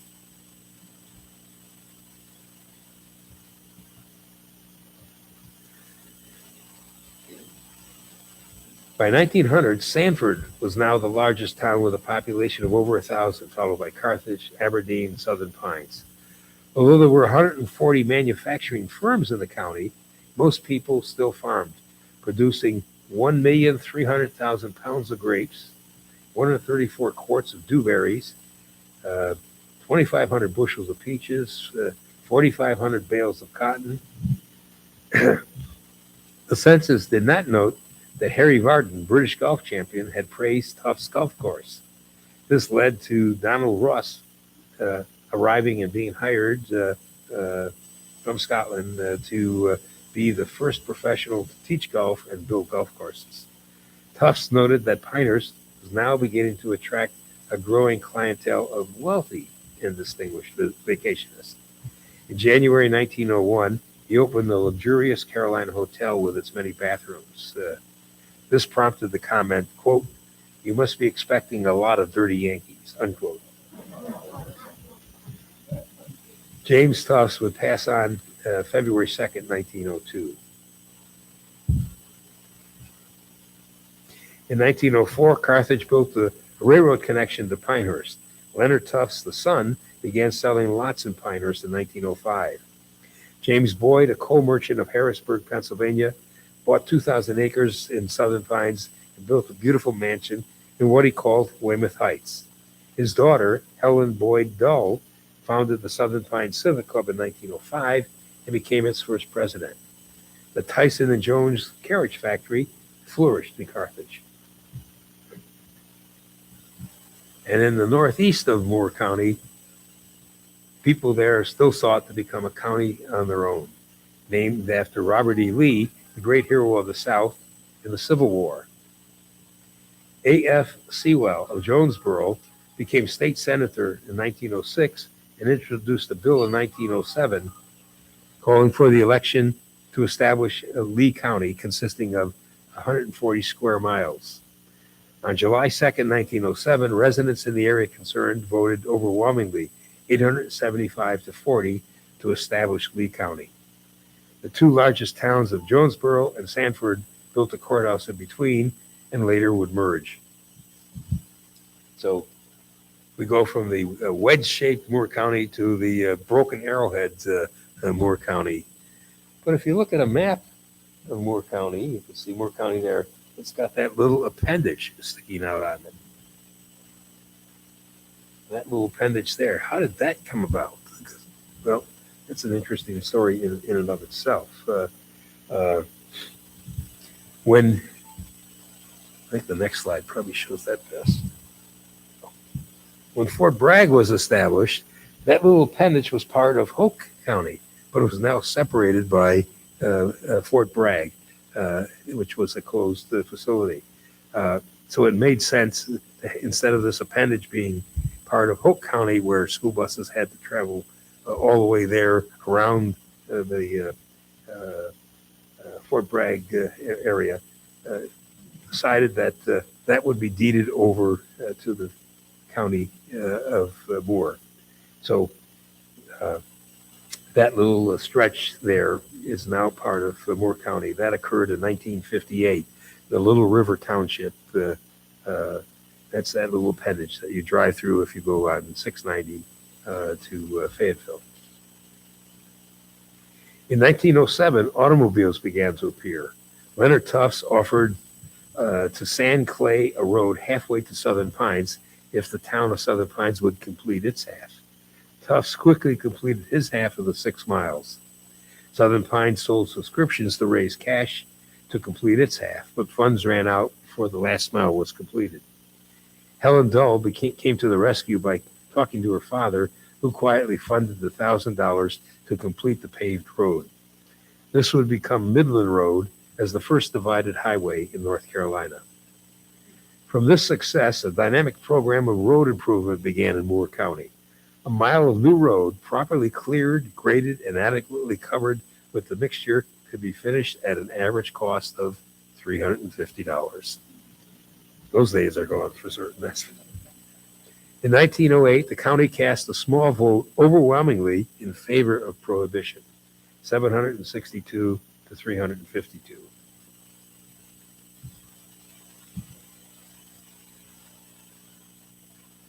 In the 1910 census, the total of the county had dropped due to the formation of Lee County, but growth had occurred. Carthage, well, you can see the numbers there.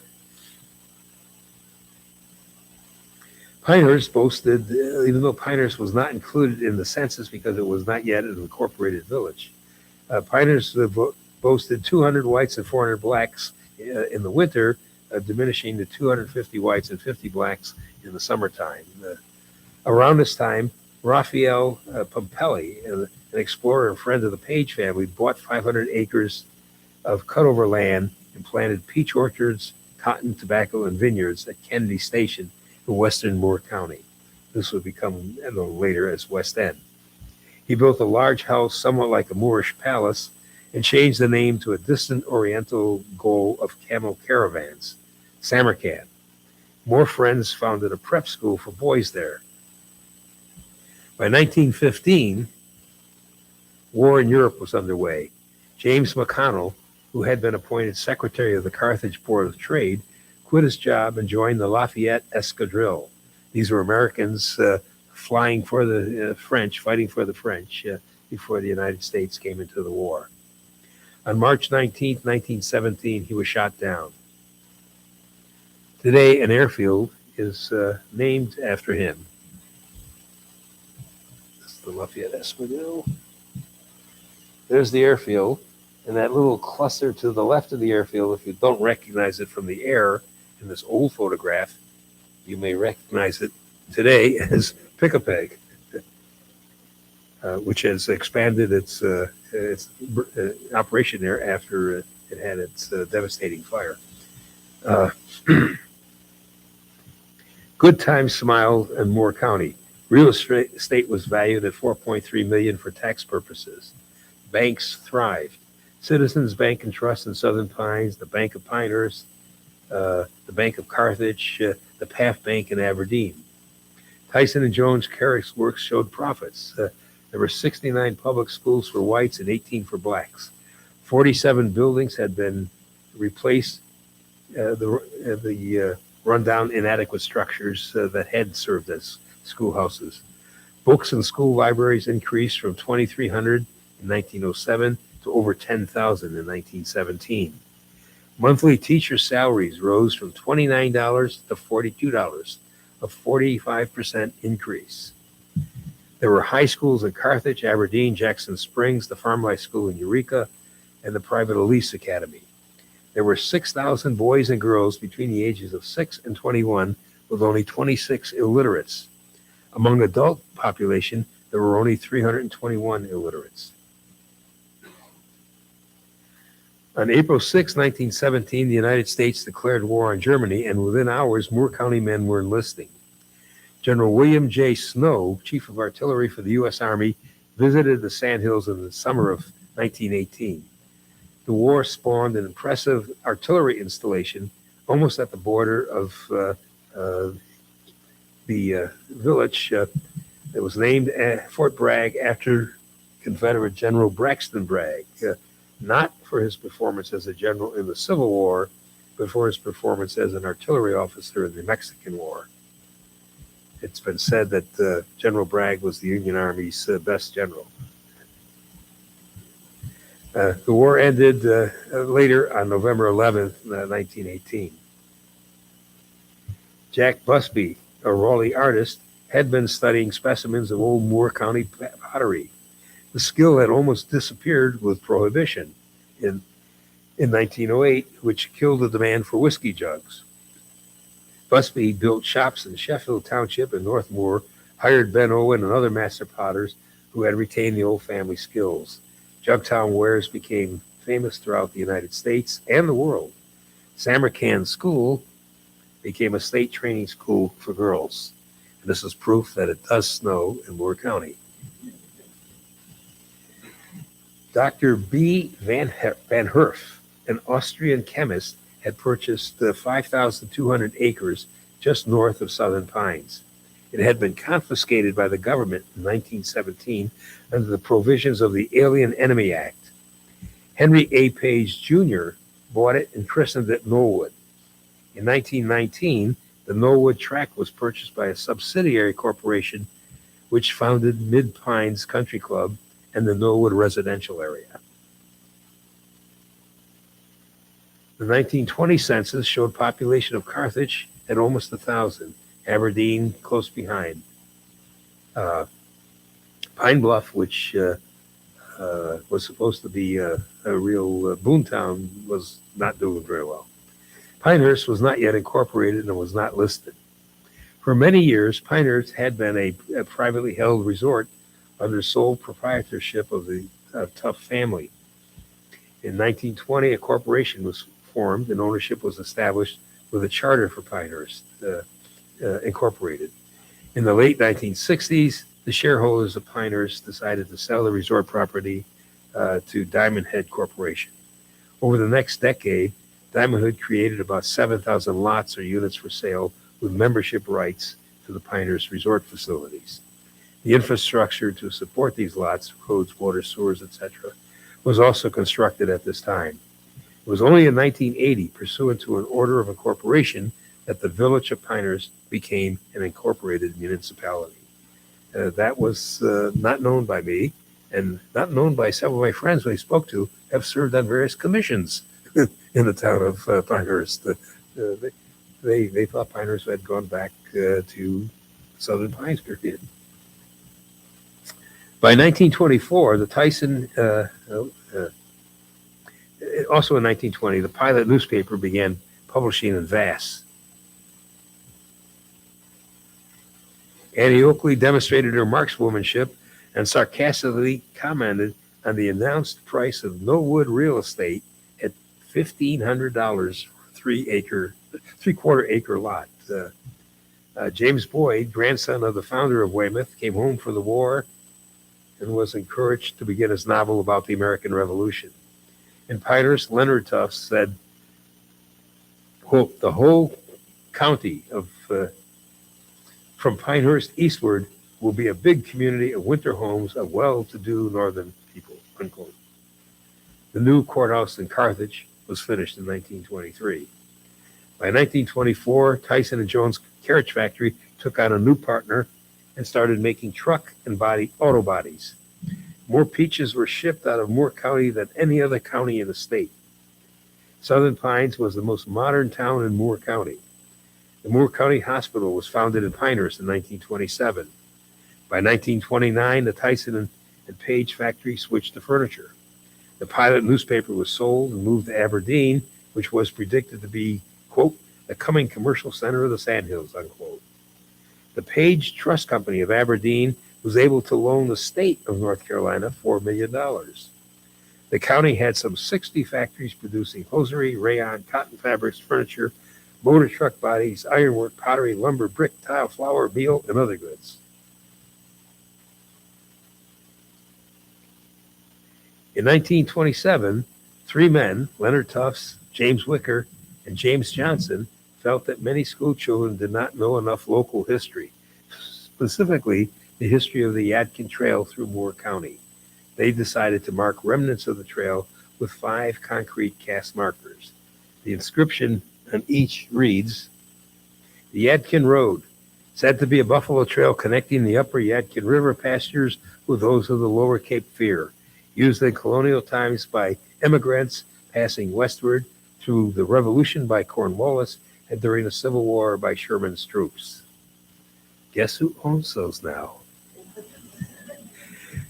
These were deeded over to the Moore County Historical Association several years ago. We've had them cleaned up and restored. Only 4 of the 5 have survived. And in 2027, we will be celebrating their centennial. So this is another reason to consider joining the Historical Association. The most prominent one is on Page Road and 211 near the hospital. And if you drive that, you will see that there. The second most visible one is probably just east of the circle on Midland Road. But if you look for that, it's almost, if you're coming west on Midland, it's on that side of the road. And if you look for it, you're going to crash into the car in front of you at the circle. The third most evident one is just beyond the entrance of Pine Wild on 211. And you'll see it alongside the road there.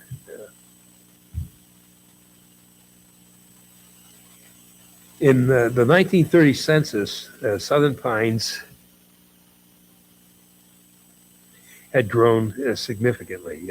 Aberdeen was followed by Carthage. Yet factory workers made up less than 2% of the population at only 535. Moore was a county of farmers, about 24,000 living on 2,000 farms. For this region, the decade of the Depression hurt Moore County less than many other areas. The winter of 1929-1930 saw happy activities in Pinehurst and Southern Pines with golf, the Pinehurst Horse Show, and a busy social season. The pilot reported this season was, quote, one of the best the Sandhills has ever known, unquote. The extension of rural power lines and road construction meant jobs and good pay in the fall and winter of 1929 to 1930. However, by June, also, a splendid peach crop was estimated at $1 million to orchard owners. The Page Trust Company estimated assets of $5.2 million, but the building construction industry was beginning to lag, and by September 1932, the Bank of Vass closed. In the election of 1932, Moore County went for FDR by an almost 2-to-1 margin after strongly supporting Hoover in the 1928 elections. Tax revenue dropped by 23%, and public land sales began to rise. The Page Trust Company closed for the mandated bank holiday on March 4th, 1933, and never reopened. But the Citizens Bank of Southern Pines and the Pinehurst Bank did reopen and survived. The property tax rate was reduced from $1.08 per hundred assessment to 68 cents per hundred, and still many could not pay their taxes. The pilot moved to Southern Pines in 1934. The Devil's Gut was dammed, creating Aberdeen Lake that same year. PWA projects were slated for the county and provided work for 9,000 residents in 1934.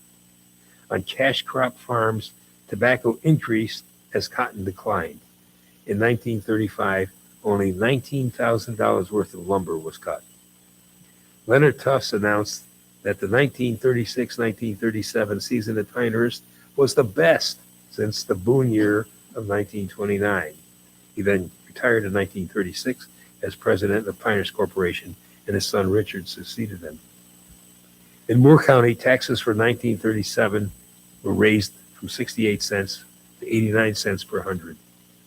Many citizens were plainly desperate because they had not pay to handle the accumulated taxes for 6 years or more. Many had survived raising their own food, but had not made enough money hand-to-mouth existence to pay taxes.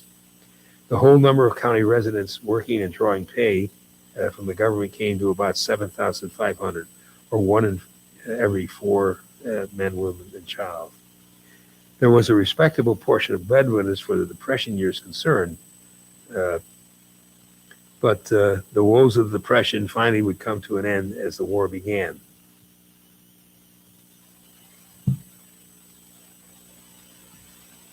In the 1940 census, Southern Pines remained the largest town with 3,200 residents due to the annexation of the black community of West Southern Pines. Carthage, about 1,300, Aberdeen, just over 1,000. In the first peacetime draft, there were 3,460 men between the ages of 21 and 36, or 11% of the population. The winter season at Pinehurst was as busy as the old days. In January of 1941 came the news that US 1 would come through Moore County towns of Southern Pines and Aberdeen. That would mean more jobs. In May of 1941, it was announced military maneuvers would begin in the fall. Fort Bragg was growing militarily. Then came December 7th, 1941. And with that, I will end. Now, before I ask if there are any questions, and before you leave, you have to vote. I'm talking again next Wednesday, and you have your choice of these 4 topics.